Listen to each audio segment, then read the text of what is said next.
Panda, j'espère que tu vas bien. Donc aujourd'hui je te retrouve pour la présentation du manga Spicy Pink, qui est un manga en 2 tomes des éditions Glénat.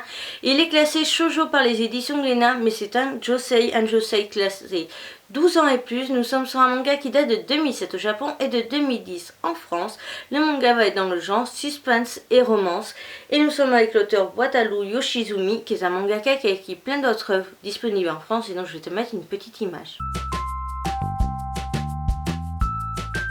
Donc en ce qui concerne le manga, déjà au niveau des dessins, je les aime bien, mais j'ai pas vraiment d'avis.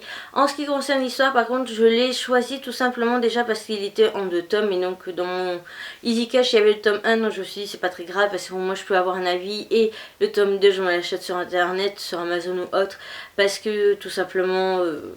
voilà, il est toujours en cours, etc. L'histoire aussi m'a intéressée parce que c'était des personnages plus adultes, donc 26 ans. C'est pas que je me référence à eux ou quoi que ce soit, c'est plus que j'en ai un peu marre de toutes ces séries en fait où on a toujours des adolescents, et j'avais envie de personnages plus adultes, donc je suis tombée dessus, donc ça m'a intéressée.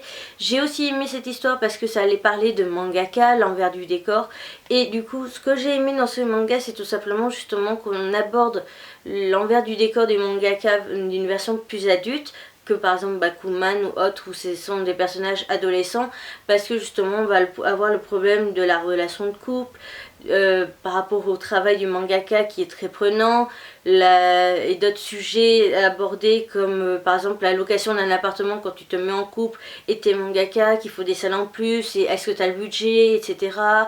Donc c'était vraiment intéressant. Par contre j'ai trouvé ça dommage parce que je trouve que la série est un peu trop écourtée. Un 3e tome aurait pas été de trop, je pense, ou 5 tomes même, ça aurait pu être parfait. Aussi ça aurait pu pouvoir développer plus de choses, plus intéressantes, etc. Donc voilà, donc personnellement mon avis est mitigé, j'en suis ni fan ni je le déteste. Mon avis est très clairement mitigé, je sais pas du tout ce que je pense de ce manga. Je l'aime bien mais sans plus, franchement. Donc je vais me le garder personnellement parce que je garde tous les mangas que je peux lire qui parlent du sujet mangaka, parce que je suis vraiment fan de ce sujet au niveau des mangas. Voilà, et c'est tout. Donc par contre je vise de lire les autres œuvres de cet auteur, et donc je t'en parlerai prochainement. Donc on va passer aux couvertures. Je m'excuse encore pour ma voix, je suis toujours malade. Donc au niveau de la couverture 1, je tiens à dire que je l'ai acheté en Easy Cash, donc forcément il a pris cher, parce que apparemment la personne ne doit pas savoir ce que c'est que prendre soin de ses affaires. Je dis ça, je dis rien. Voilà. Et en fait les couvertures intérieures, bah, c'est la même chose mais en violet.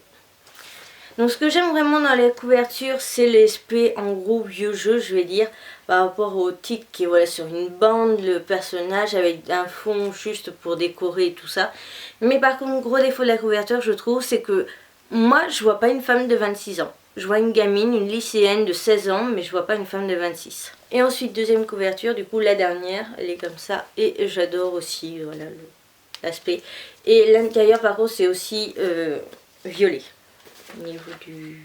Je vais y arriver. Voilà, c'est violet. Sur ce, bye bye!